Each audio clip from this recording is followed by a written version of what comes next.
The morning sky over New York changed forever when the ship arrived.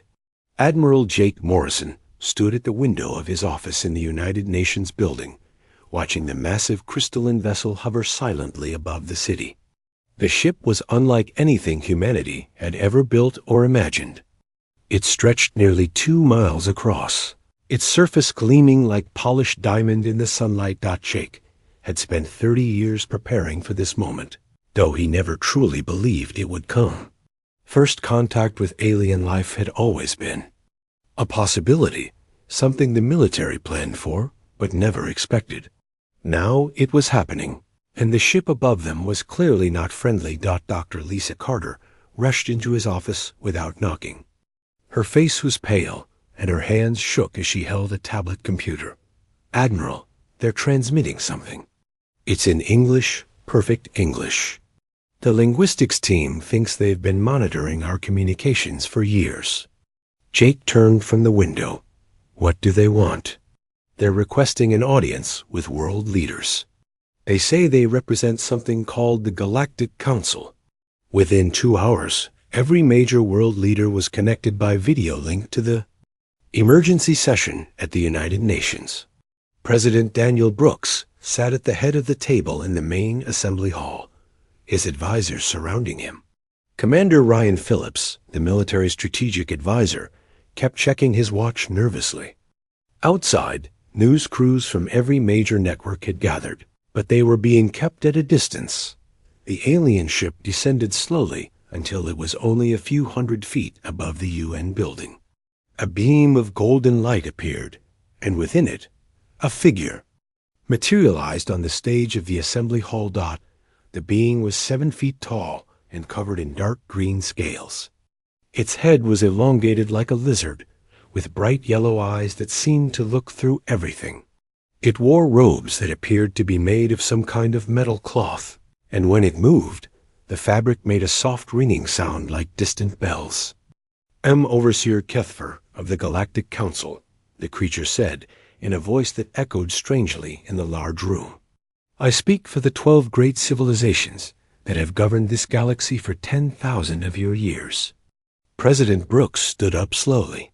"Welcome to Earth. We hope this can be the beginning of peaceful relations between our peoples." Kethfer's mouth opened in what might have been a smile, revealing rows of sharp white teeth. "Peace, yes, you will. Have peace, the peace that comes with proper order." Dr. Carter activated her recording equipment. She had studied xenobiology her entire career, but nothing had prepared her for this moment. The alien's presence filled the room with an aura of casual superiority that made her skin crawl. "Your species has been observed and evaluated," Kethvar continued. "You have reached the necessary level of development to join our empire. This is a great honor. Few species achieve this distinction." "Empire?" President Brooks asked. "We were hoping for an alliance, not incorporation into an empire." The alien's eyes narrowed. "You misunderstand your situation. This is not a negotiation. The Galactic Council does not make alliances with lesser species. You will submit to our authority and provide tribute, as all civilized worlds do." Commander Phillips leaned forward. "What kind of tribute?" Kethvar gestured, and a holographic display appeared in the air above the assembly. Numbers and images flashed by, showing graphs and statistics that made several world leaders gasp. 30% of your population will be relocated to serve as laborers on council worlds. 20% of all your natural resources will be delivered annually to designated collection points. Your military forces will be disbanded, and your governments will be replaced by council-appointed administrators. The room erupted in angry voices. The president of Russia shouted something in his native language that needed no translation. The Prime Minister of Great Britain stood up so quickly that her chair fell over. Admiral Morrison remained perfectly still, but his hands clenched into fists. He was calculating numbers in his head, running through Earth's defensive capabilities, and finding them completely inadequate. President Brooks raised his hand for silence. Overseer Kethver, surely we can discuss terms. Humanity has much to offer as a partner rather than a subject. Partnership? Kethver's laugh was like the sound of breaking glass. Young species always believe they are special. We have heard these words from thousands of civilizations. You offer nothing we cannot simply take. Dr. Carter found her voice. What if we refuse? The alien turned to look at her directly, and she felt as if ice water was flowing through her veins. Refusal results in corrective measures. Your species will be reduced to a more manageable population level. Perhaps 10% of your current numbers would be sufficient for our needs. You're talking about genocide, Admiral Morrison said. Quietly, I am talking about efficiency, Kethver replied. Stubborn species require adjustment. It is unfortunate but necessary. The holographic display changed, showing images of dead worlds. Planets that had once been green and alive now appeared as barren rock and ash. Cities that had stretched across continents were nothing but crater fields. The Zelthari chose defiance, Kethver explained casually. They had a beautiful civilization, much like yours. Their poetry was particularly admired by the Council's cultural experts. Now their world serves as a mining operation. President Brooks felt sick. How many species have you destroyed? Destroyed is the wrong word. We have educated them. Sometimes, education requires harsh lessons. The alien gestured again, and a small device appeared on the table in front of President Brooks. It looked like a black cube with glowing numbers on each face. This device will count down your remaining time to make the correct decision. You have 30 of your days. When the time expires, you will announce your submission, or we will begin corrective measures. Commander Phillips stared at the device. The numbers were counting down slowly, showing days, hours, minutes, and seconds. What if we need more time to prepare? Time is a luxury the Council does not waste on young species. 30 days is more than most receive. Dr. Carter tried one more approach. Could we perhaps speak with representatives of species that have joined peacefully? Learn from their experience? Kethver's expression became amused. Peaceful species do not ask such questions. They accept their place in the natural order. You will learn to do the same, or you will learn nothing at all. The alien began to fade as the golden beam of light surrounded him again. Choose wisely, humans. The Council's patience is not infinite, but our memory is eternal. We will remember how you respond to this generosity. As soon as Kethver disappeared, the room exploded into chaos. World leaders shouted at each other. In a dozen languages, military advisors spoke urgently into phones. President Brooks sat down heavily, staring at the countdown device.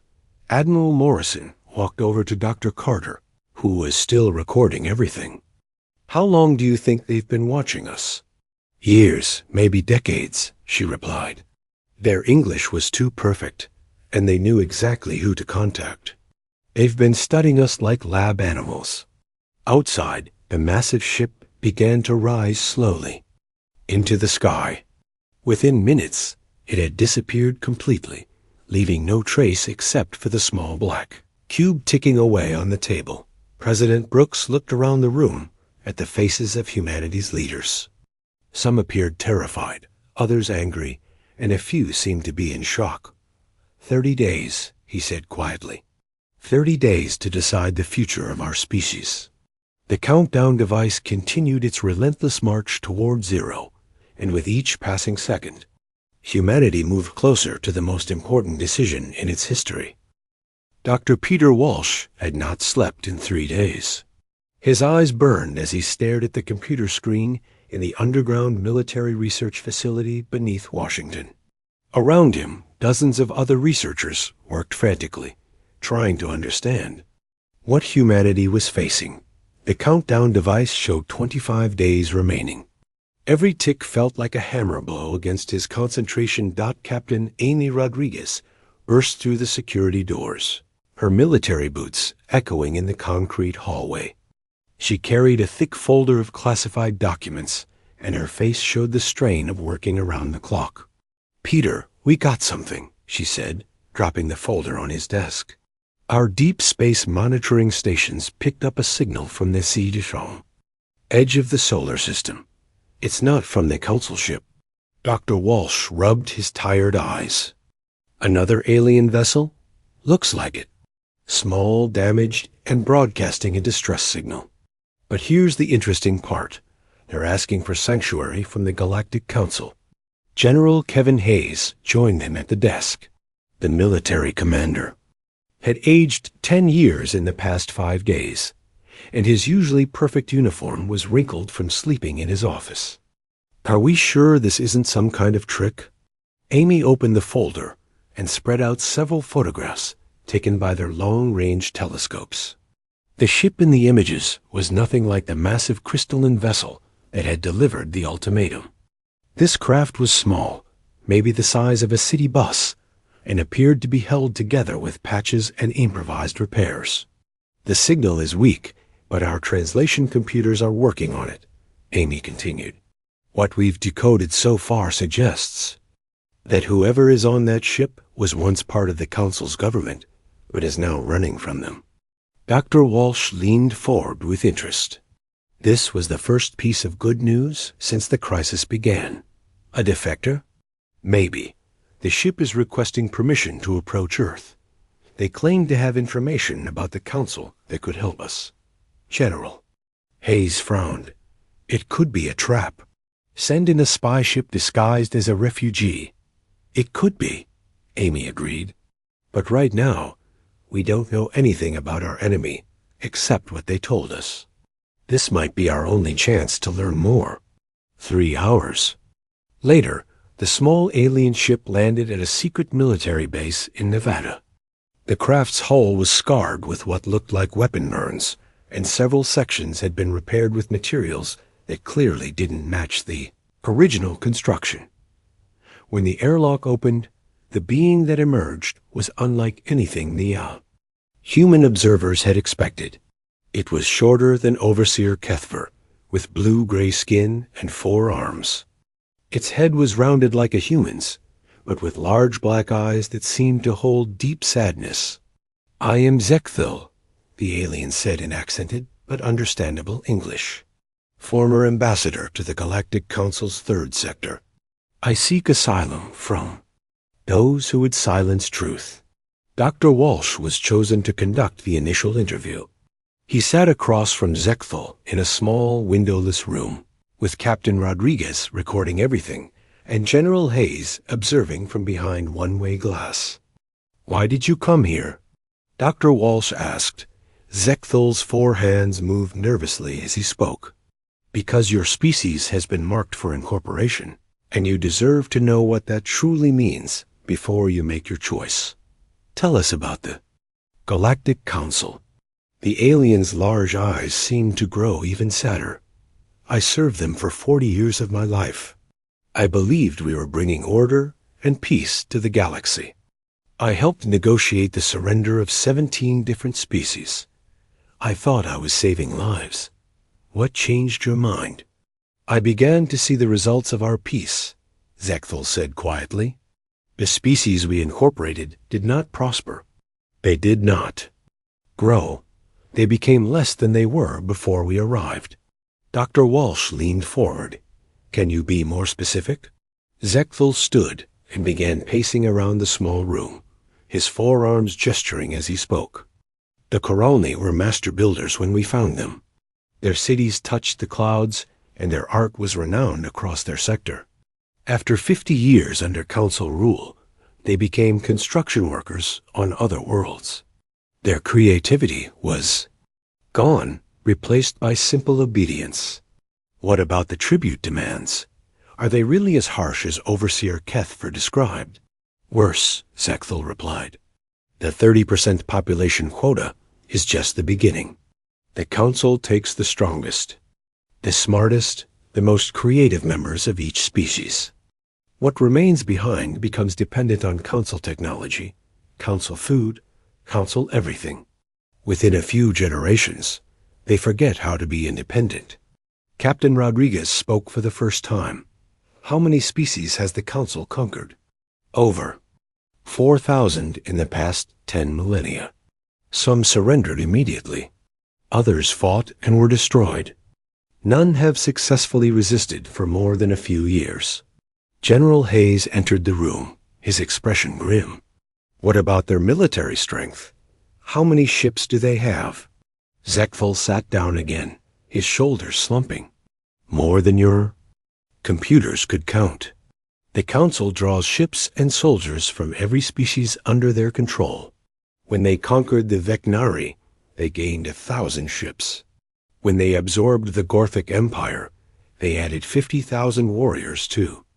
Their armies. So resistance is impossible? That is what I believed for 40 years, Zekthal said. That is what every Council citizen believes. That is what every enslaved species believes. But, he paused, seeming to struggle with his next words. But what? Dr. Walsh prompted. There are whispers among the enslaved peoples. Old stories, prophecies, myths that have survived despite the Council's efforts to erase them. They speak of a species that will not bow, that will fight when fighting seems impossible. What do these prophecies say? Zekthal's voice dropped to almost a whisper. They speak of a young fire that will burn bright against the endless dark. Of a people who will teach the galaxy to fight again. Most dismiss these stories as desperate. Fantasy. But you don't? I served on 47 worlds. I saw the hope in enslaved eyes when these stories were told. I saw how the Council worked to stamp out every trace of them. Why would they fear mere myths? Captain Rodriguez checked her. Recording equipment. What made you decide to leave the Council? I was ordered to suppress one of these resistance movements on a world called Kunth Era. The rebels there had found some old weapons and were attacking Council supply convoys. My job was to negotiate their surrender. Zekthal stood and walked to the small window that showed the Nava Desert outside. The rebel leader was just a child, barely an adult by her species standards. When I offered her the standard terms, surrender in exchange for mercy for her people, she asked me a question that changed everything. What did she ask? She said, if we surrender to you today, will that stop you from enslaving other worlds? Tomorrow?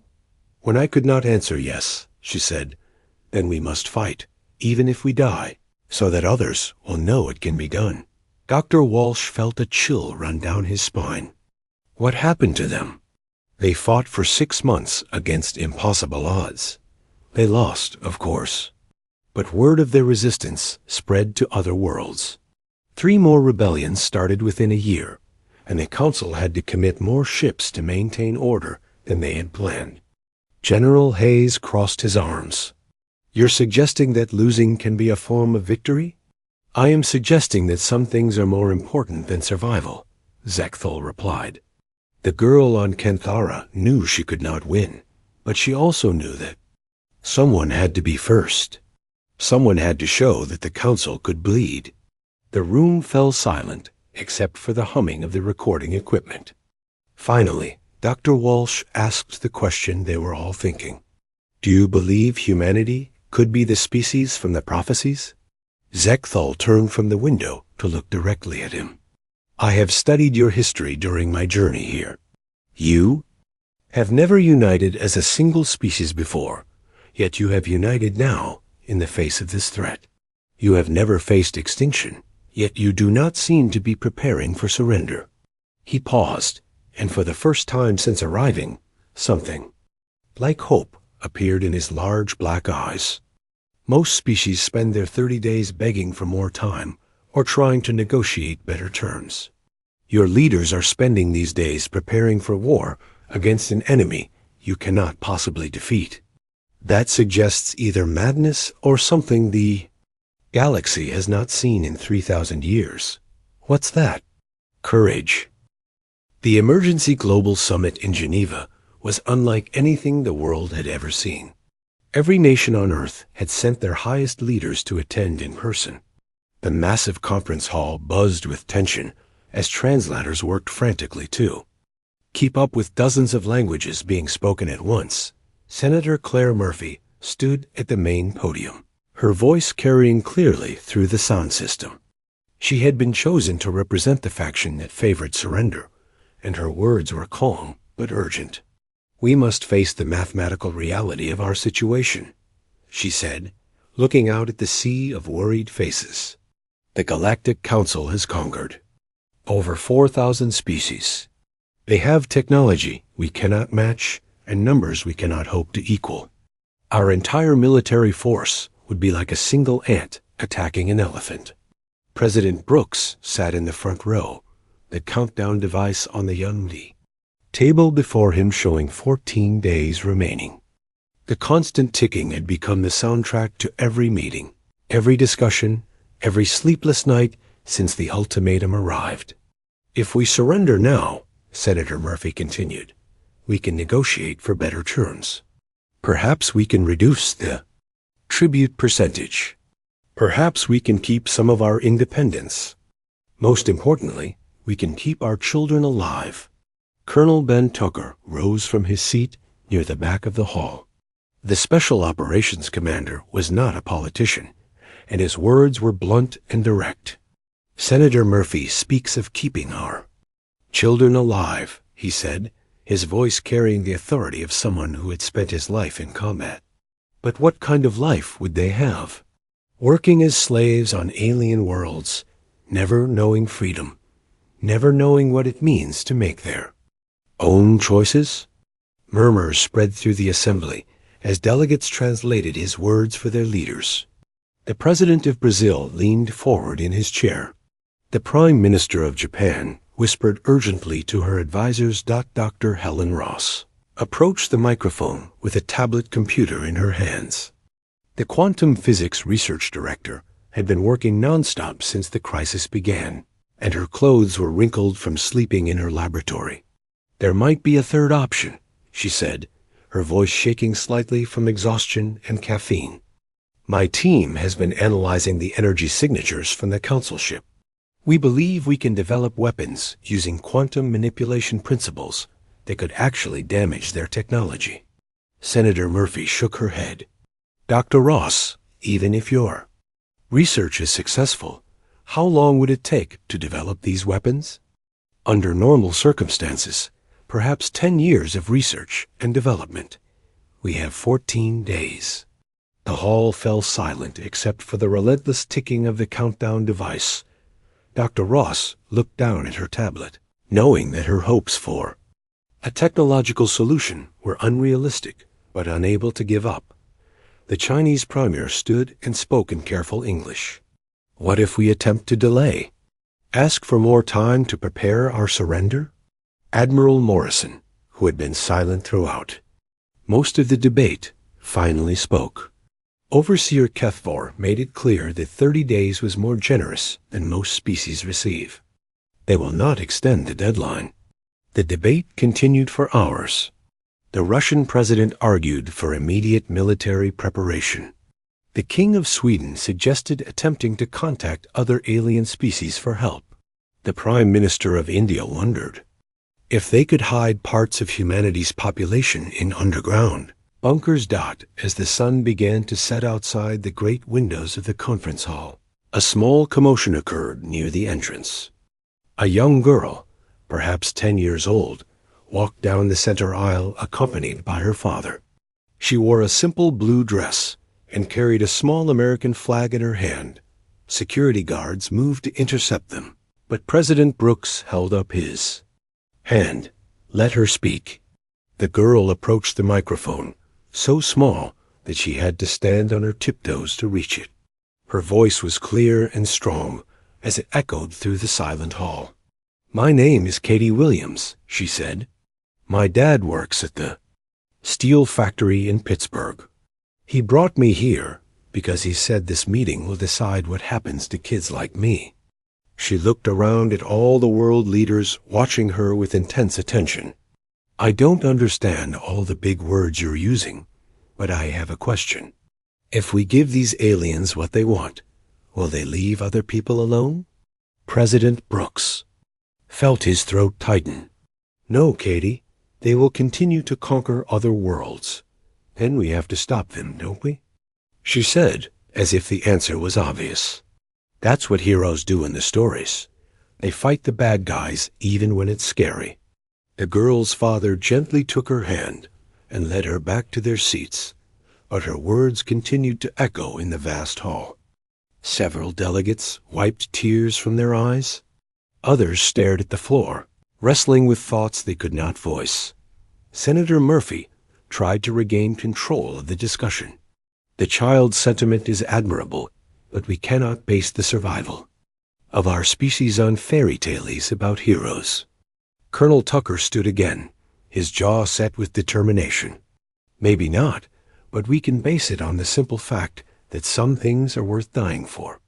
If we surrender, we're not just condemning ourselves to slavery. We're telling every other species in the galaxy that resistance is pointless.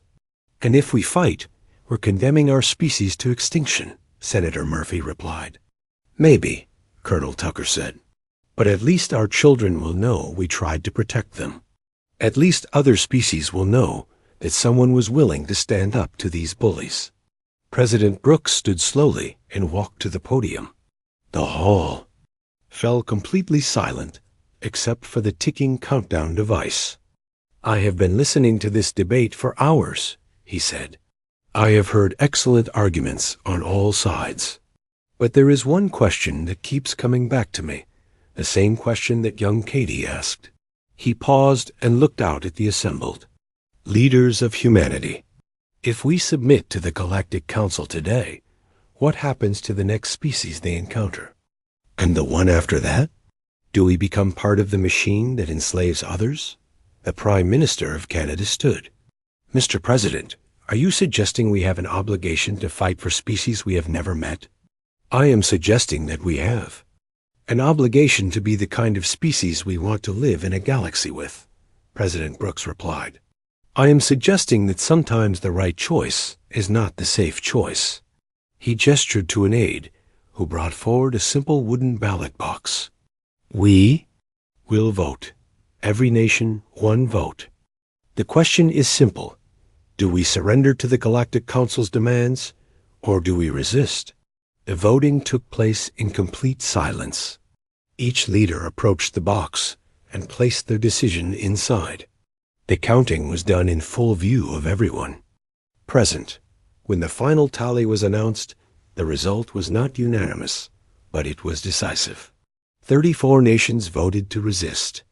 19 voted to surrender. Senator Murphy sat down heavily, her face pale.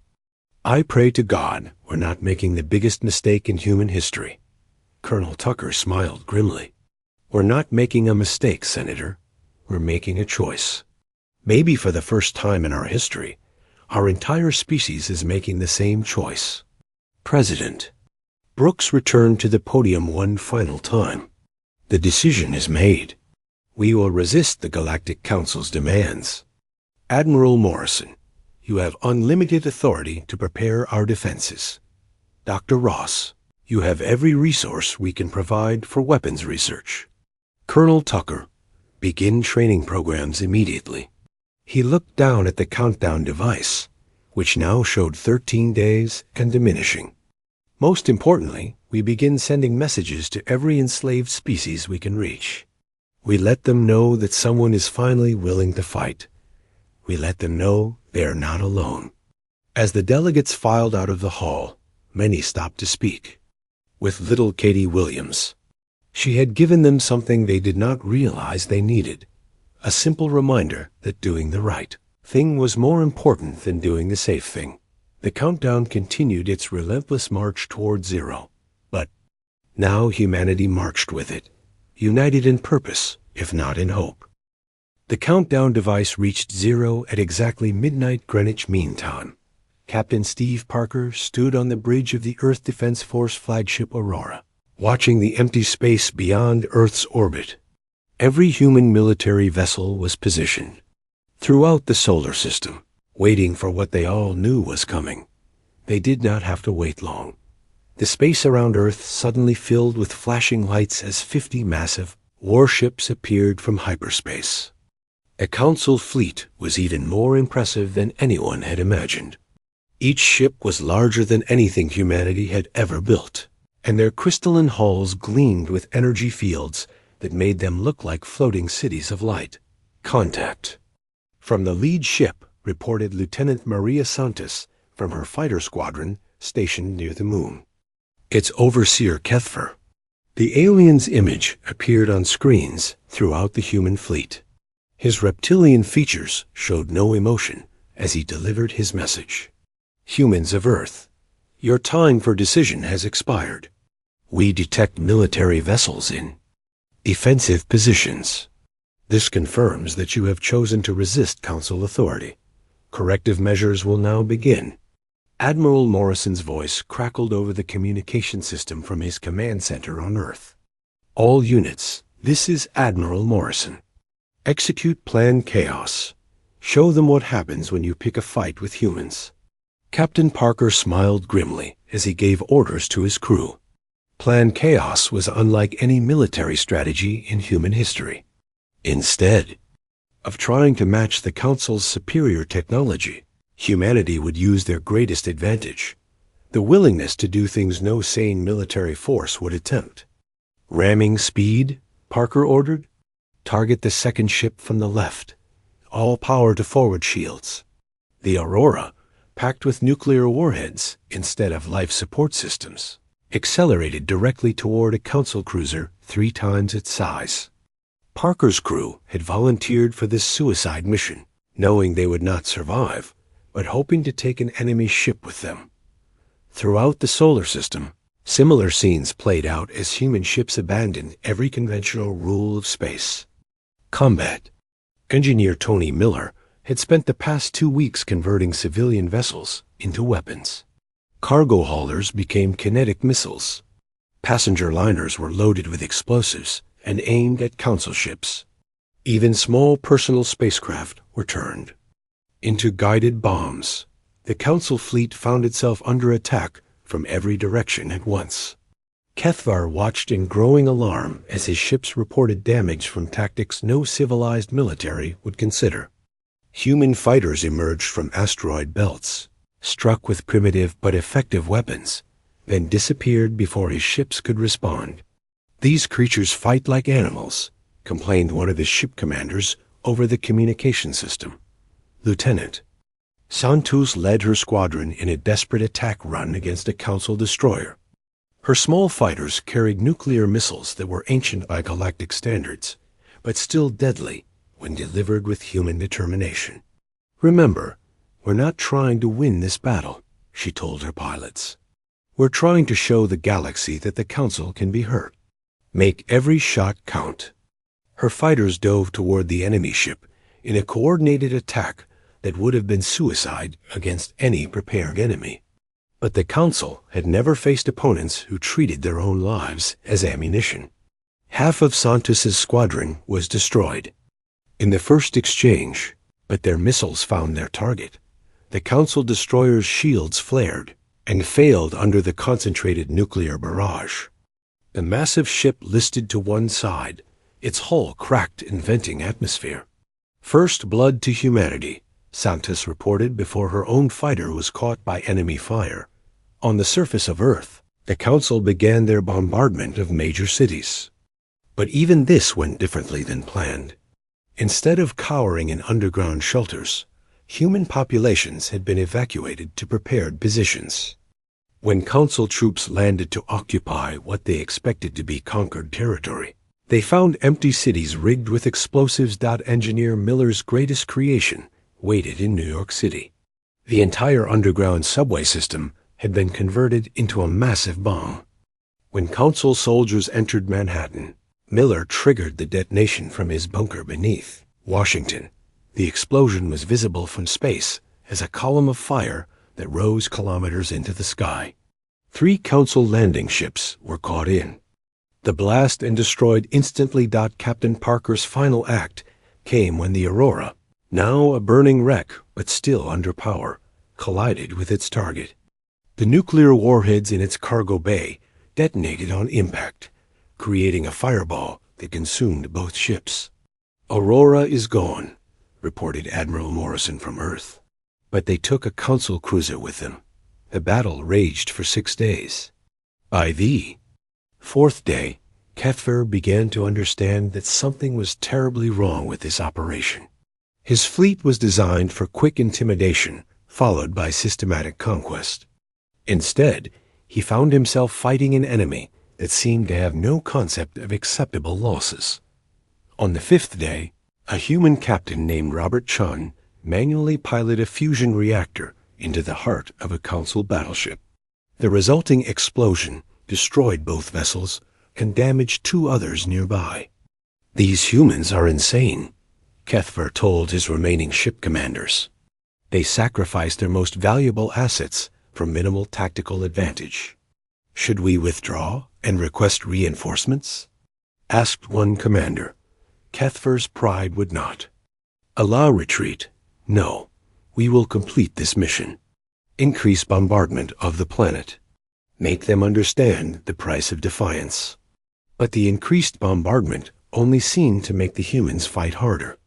Survivors emerged from underground bunkers to launch impossible attacks against landing parties. Children threw homemade explosives at Council soldiers.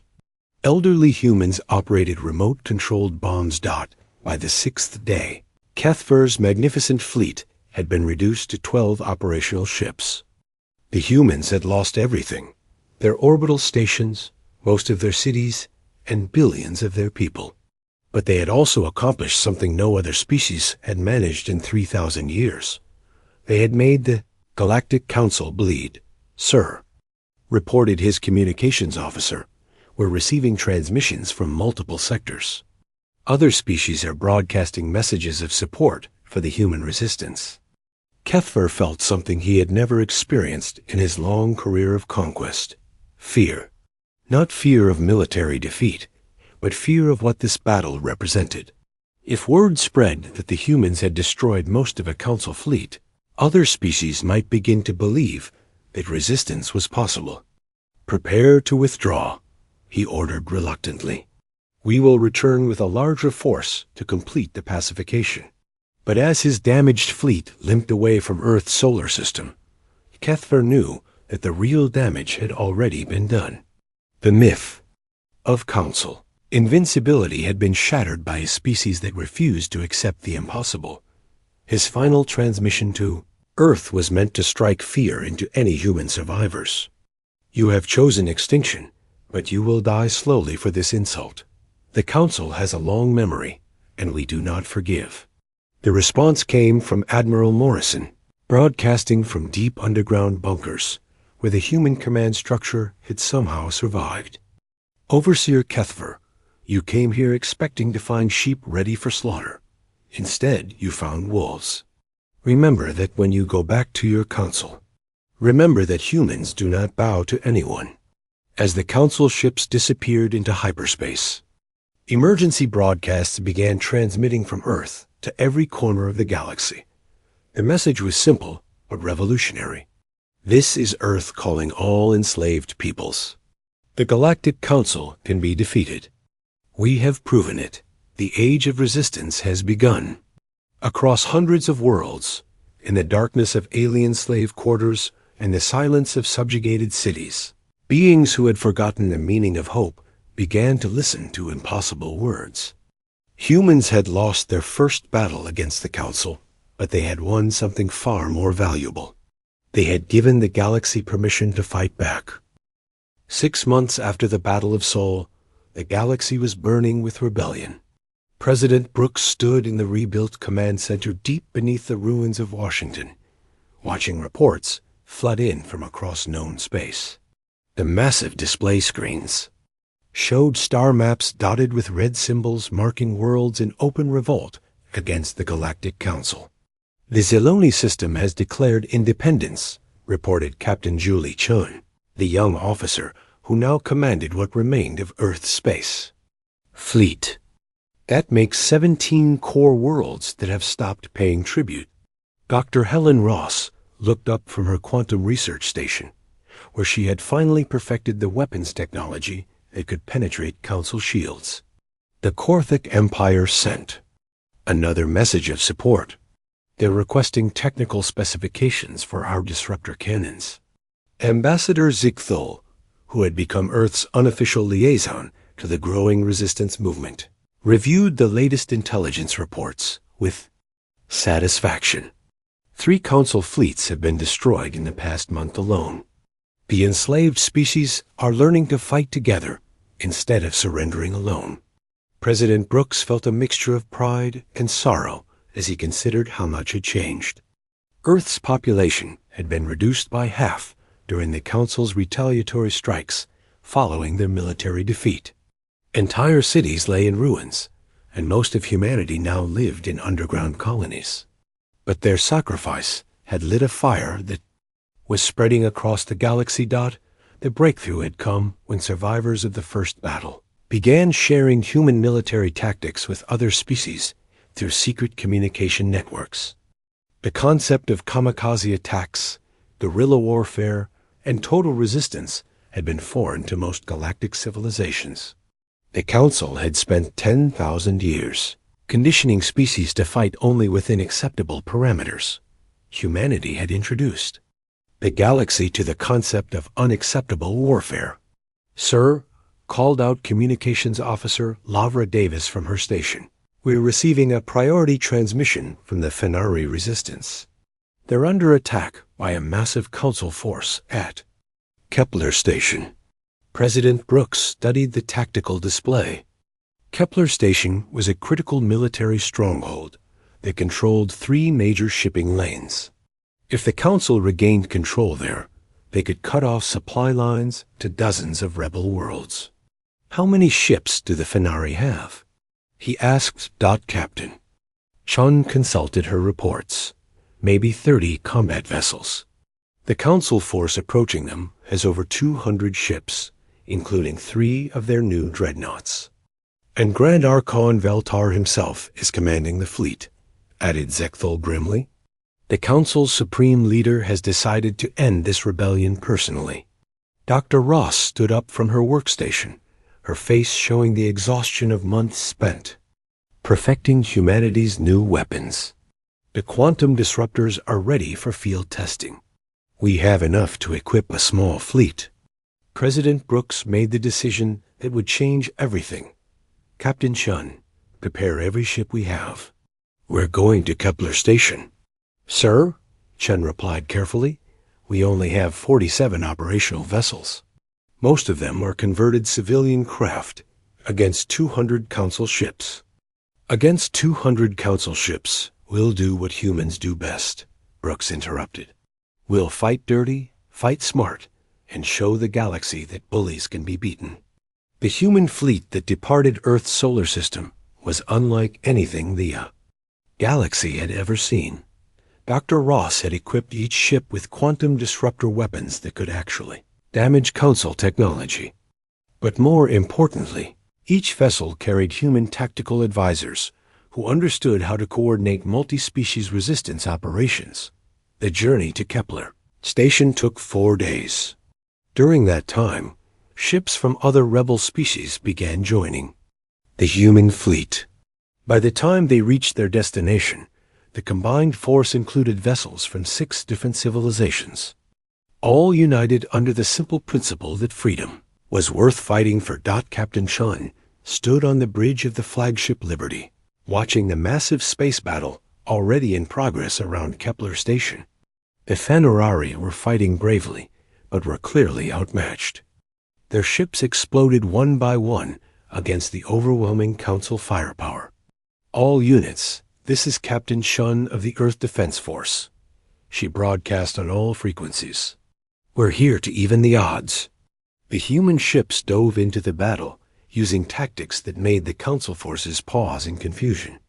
Instead of forming traditional battle lines, the rebels scattered throughout the combat zone, striking from unexpected angles and disappearing before the enemy could respond. Dr. Ross's quantum disruptors proved devastatingly effective. The first Time, a human weapon, punched through a council shield and destroyed an enemy cruiser. A cheer went up from every rebel ship in the battle, but the real shock came when the combined fleet began fighting as a truly integrated force. Human tactical coordination, Fenari engineering expertise, Zeloni sensor technology, and Korthic firepower merged into something greater than the sum of its parts.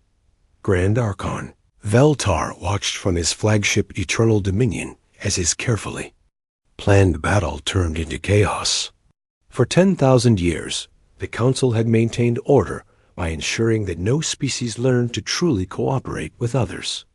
They had always fought as master and servant, conqueror and conquered. The rebels fought as equals.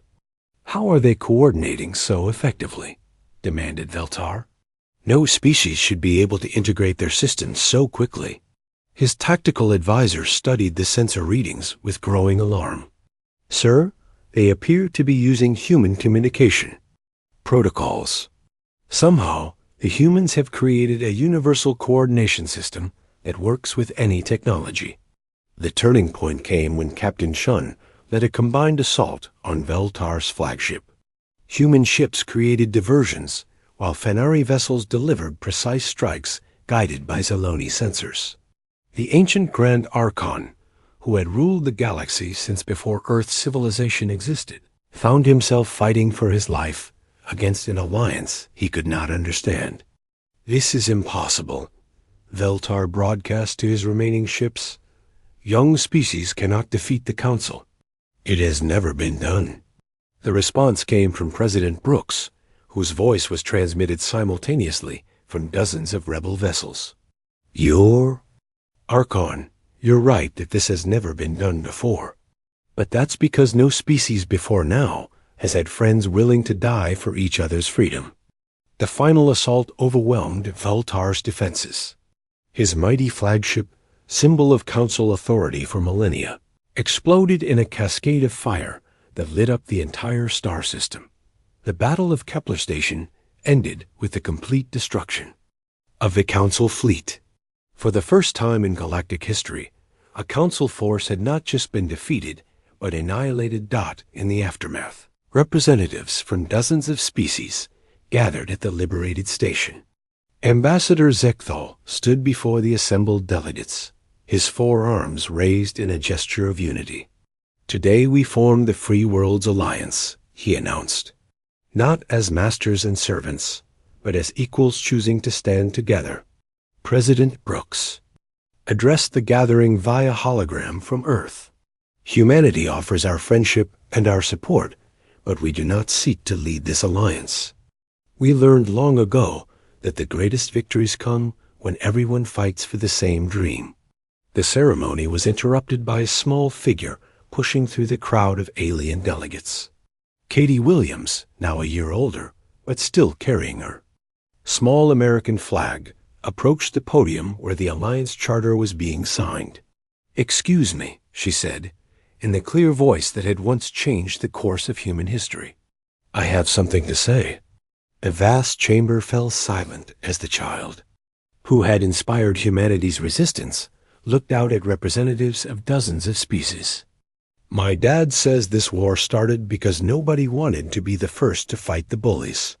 Well, we were first, but we won't be last. From now on, nobody fights alone." As delegates from across the galaxy signed the charter establishing the Free Worlds Alliance, children of a dozen different species played together in the corridors of Kepler Station. For the first time in 10,000 years, the galaxy had hoped for a future built on cooperation instead of conquest. The Galactic Council's Age of Empire was ending, and the Age of Freedom had begun.